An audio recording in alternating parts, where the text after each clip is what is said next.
नमस्कार दोस्तों, मैं अंकुर उपाध्याय स्वागत करता हूं आप सभी का आपके अपने YouTube channel share market analysis में। वोडाफोन आइडिया के शेयर में बीते कुछ ट्रेडिंग सेशंस में एक दमदार तेजी देखने को मिली है। आज करीब 9 रुपए 12 पैसे पे मुझे इस शेयर का भाव दिख रहा है। कल क्लोजिंग आई है, लगभग 2% बढ़कर ये स्टॉक बंद हुआ है। रिसेंट डेज में स्टॉक ने करीब 6-7 रुपए के करीब के लो भी लगाए। मैं एग्जैक्टली भी आपके साथ शेयर करना चाहूंगा कि क्या लो लगे हैं। अराउंड 22 नवंबर का लो मुझे 6 रुपए 61 पैसे का दिख रहा है और ये अभी 9 रुपए 12 पैसे पे है, यानी ऑलमोस्ट वहां से तो ये 40% समथिंग ऊपर हो गया। ठीक है जी, वोडाफोन आइडिया की कहानी कुछ ऐसी ही रही है और इसी के साथ ये स्टॉक आपके लिए ऑलमोस्ट मैं देख पा रहा हूं यहाँ पे 1 2 3 4 5 6 7 8 9 10 11 12 13 13 वीक्स के हाई पे पहुंचता हुआ दिख रहा है। एक बड़ी कैंडल बनी थी दोस्तों 29 अक्टूबर वाले वीक में। 29 अक्टूबर की बात नहीं कर रहा हूं, 29 अक्टूबर वाले वीक में जब शेयर ऊपर 9.10 रुपीज से गिरा था और नीचे बंद हुआ था 7.66 रुपीज पे। उस पूरे हफ्ते की बात कर रहा हूं मैं। और उसी हफ्ते का आज ब्रेकआउट आया है। आज से मेरा मतलब कल का है, फ्राइडे को, जब ये स्टॉक 9 रुपए 12 पैसे पे बंद हुआ है। अब इसके लिए जो लेवल्स खुलते हैं दोस्तों, वो लेवल्स ऊपर में करीब 10.5 रुपए तक के ओपन हो रहे हैं। 10.5 के बाद जो कैंडल पीछे की तरफ है वो काफी ज्यादा बुरी तरीके से टूटा था शेयर, तो फिर वो थोड़ा सा भी प्रॉब्लम देगा। लेकिन हाँ, टेक्निकली थोड़ा सा स्ट्रॉन्ग आ रहा है स्टॉक। अब ये जो तेजी आई है इसके पीछे दोस्तों कुछ बड़े रीजन सामने आते हुए दिख रहे हैं, जो मैं आपके साथ शेयर करता हूं। खबर ऐसी आ रही है कि सरकार कुछ रिलीफ लेके आ सकती है इन टेलीकॉम कंपनीज के लिए, जिसके चलते 1 लाख करोड़ तक का फायदा होगा टेलीकॉम कंपनीज को। देखो, फायदा दो तरीके से होता है। एक कि मैं आपको कुछ दे दूं तो आपका फायदा हो गया। दूसरा, आप मुझे कुछ देने वाले हो और मैं वो माफ कर दूं तो भी फायदा हो गया। लेकिन मैं माफ कर दूंगा, ये फायदा तो है, लेकिन इस फायदे को आप उतना मजे से नहीं देखोगे, बट ओवरहैंग उतर जाएगा भाई साहब कि हाँ यार वो देना है देना है देना है, वो टेंशन फ्री हो जाओगे, है ना। लेकिन आपके पास कुछ आ जाए तो ज्यादा खुशी होती है। इस केस में क्या है कि आपको जो देना है वो माफ हो सकता है।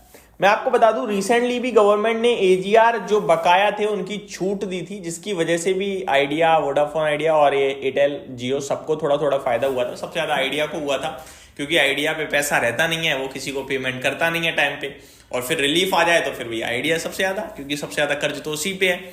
एक बार फिर सरकार की तरफ से अनाउंसमेंट आ रही है कि पॉसिबिलिटीज है कि गवर्नमेंट जो एजीआर ड्यूज हैं, यहां पे लिखा हुआ है, मैं बताता हूं, government might be mulling over the idea of waiving 50% of interest and 100% of penalties and interest of Vodafone Idea, Airtel, AGR dues. तो एजीआर के जो ड्यूज हैं उनके ऊपर तो पूरी पेनल्टी और उन पेनल्टीज के ऊपर जो इंटरेस्ट है वो पूरा माफ हो सकता है, और 50% इंटरेस्ट माफ हो सकता है। ठीक है, तो ये बहुत बड़ी राहत है। क्योंकि मैं यहां पे इंटरेस्टिंग सबसे ये है कि यहां पे लिखा हुआ है a major portion of nearly 75% of the dues consisted of interest, penalties and interest on penalties. यानी कि जो मेन पैसा है वो तो कम है, 75% पैसा तो इंटरेस्ट का है यानी ब्याज का है, या फिर जो पेनल्टी लगी है इनके ऊपर, उन पेनल्टी को मिलाकर उन पेनल्टी के ऊपर भी जो ब्याज लगी है उसका है। तो ये सबसे इंटरेस्टिंग पार्ट है। 2019 में जो माफ करा था कोर्ट ने, उसमें ये देखा गया कि 75% पैसा ऐसा था जो ब्याज का, पेनल्टी का और पेनल्टी पे इंटरेस्ट का था। अब यहां पे इसी पे छूट अगर आई तो ये इन कंपनीज के लिए बड़े फायदे की बात हो सकती है। इसमें रिलायंस का नाम नहीं आया है दोस्तों। रिलायंस का इसलिए क्योंकि रिलायंस पे कुछ है नहीं इस समय, तो ये काफी पॉजिटिव है। मतलब रिलायंस बहुत स्ट्रांगली काउंट कर रही है, आप ये कह सकते हो। रिलायंस से मेरा मतलब जियो का है दोस्तों। अब यहां पे क्या लिखा है वो भी मैं आपके साथ शेयर करना चाहूंगा।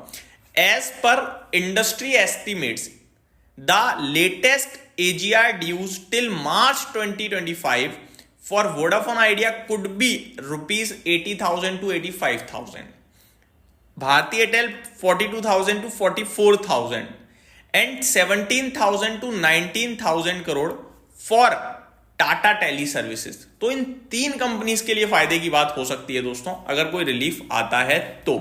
रिलायंस जियो का नाम नहीं दिख रहा है, क्योंकि रिलायंस जियो में आई थिंक है ही नहीं कुछ, जिसकी वजह से ऐसा कुछ दिख रहा है। यहां पे लिखा भी हुआ है Reliance Jio doesn't have any legacy AGR dues. तो ये एक अपडेट है यहां पे। लेट्स सी दोस्तों कितना किसके लिए क्या आता है, जो भी आएगा आपके साथ जरूर शेयर करूंगा। बट एक चीज जरूर बोलूंगा, इस तरीके की न्यूज से स्टॉक भागेगा, लेकिन आपको खुश नहीं होना है, क्योंकि आपको ग्राउंड लेवल पे चीजों को समझना है। कंपनी को ऑपरेशंस करने के लिए भी पैसा चाहिए। ये तो वो पैसा है जो देना है लोगों को। आप फकीर हो चुके हो एक तरीके से, आप ये मान लो, ठीक है। आपको लोगों को देना है पैसा, ठीक है।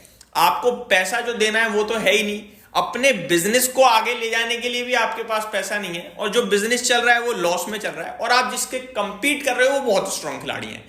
तो यहां पे ये हो रहा है कि आपको जो 200 रुपए देने हैं उसमें से 100 रुपए की छूट मिलेगी, 100 तो अभी भी देने हैं, और जो बिजनेस को आगे बढ़ाने के लिए चाहिए वो तो है ही नहीं। फिर फंड रेस करो कहीं से, यही होता रहेगा भाई साहब कंपनी के साथ। और इन्वेस्टर बीच में आएंगे जाएंगे आएंगे जाएंगे, लेकिन कमा नहीं पा रहे हैं बड़े लंबे समय से।